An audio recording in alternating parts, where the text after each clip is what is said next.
새아침의 말씀입니다. 서울시 양천구 곰달래로 새물결교회 이정철 목사입니다.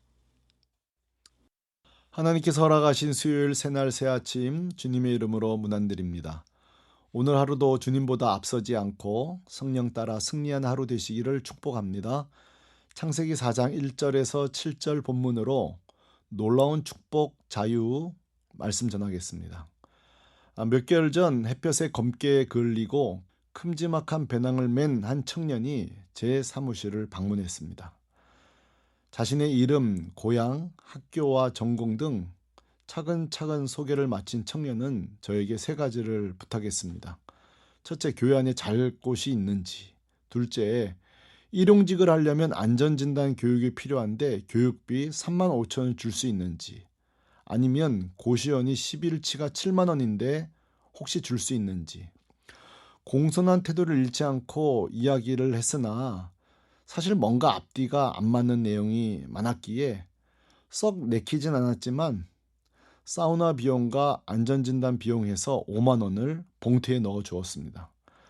저녁에 아내에게 이 이야기를 했더니 말로만 듣던 예수님이 가난한 청년으로의 모습으로 온 것 같은데 돈을 더 줬어야지 하면서 야단이었습니다.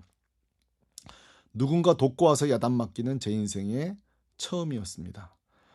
자, 애청자 여러분, 제가 질문 하나 드릴게요. 한번 대답해 보세요. 그 청년은 제가 준 돈으로 실제 안전진단 교육비로 사용했을까요? 아니면 엉뚱한 곳에 사용했을까요? 정답은 아무도 모릅니다. 왜냐하면 그 청년의 선택, 그의 자유이기 때문입니다. 신학적 용어로 말하면 그 형제의 자유의지예요.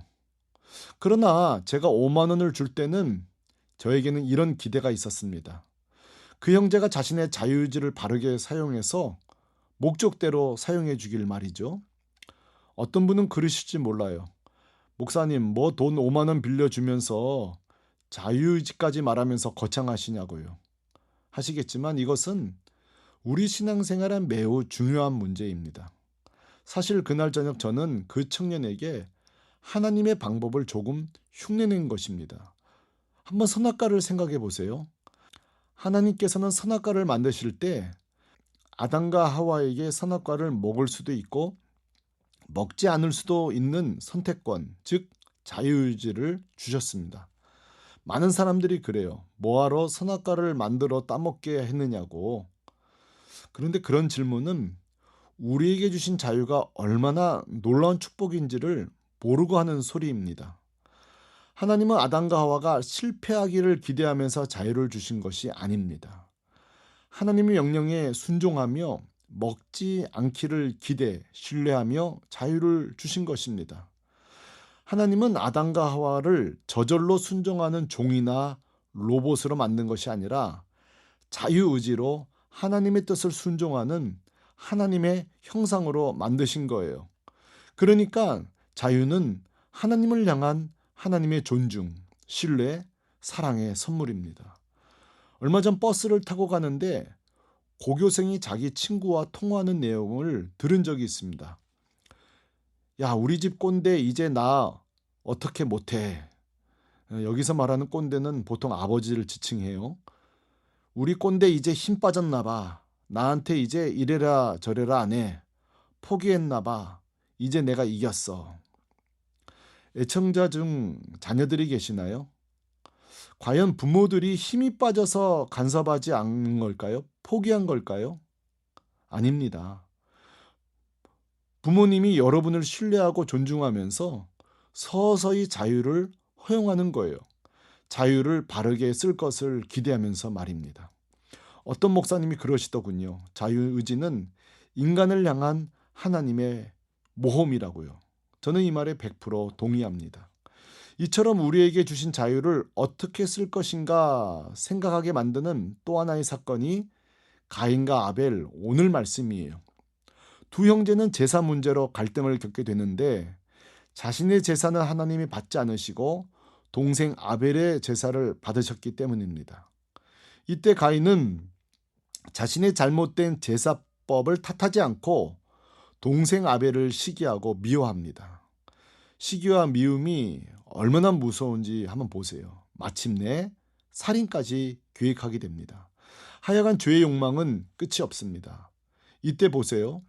가인에게는 아벨을 죽일 수도 있고 죽이지 않을 수도 있는 자유의지가 있어요. 그리고 가인은 자유의지로 바른 선택을 해야 될 의무가 있죠. 그러나 가인이 좀처럼 자유의지를 바르게 쓸 것처럼 보이지 않자 이걸 왜 하나님 모르시겠어요? 가인의 마음을 간파하신 하나님이 7절에 이렇게 경고하십니다. 내가 선을 행하면 어찌 낯을 들지 못하겠느냐? 선을 행하지 아니하면 죄가 문 앞에 엎드러지느니라. 죄가 너를 원하나 너는 죄를 다스릴지니라. 아멘. 제가 다른 번역본을 읽어드릴게요. 쉬운 성경. 죄가 너를 지배하려 할 것이다. 죄는 너를 다스리고 싶어 하지만 너는 죄를 다스려야 한다. 하나님께서 뭐라고 하시죠? 야, 가인아, 너 아벨 건드리기만 해봐. 겁박하지 않으세요. 죄가 너를 간절히 원하지만 자유의지로 너가 죄를 다스려야 한다. 존중하고 신뢰하면서 권면하십니다. 하나님은 가인을 존중하신 거예요. 가인아, 느끼지? 죄가 너를 그렇게 지배하려고 하지만 죄가 너를 노리고 있지만 너가 이기길 바래, 다스리길 바래. 이것이 바로 우리를 향한 하나님의 마음이에요.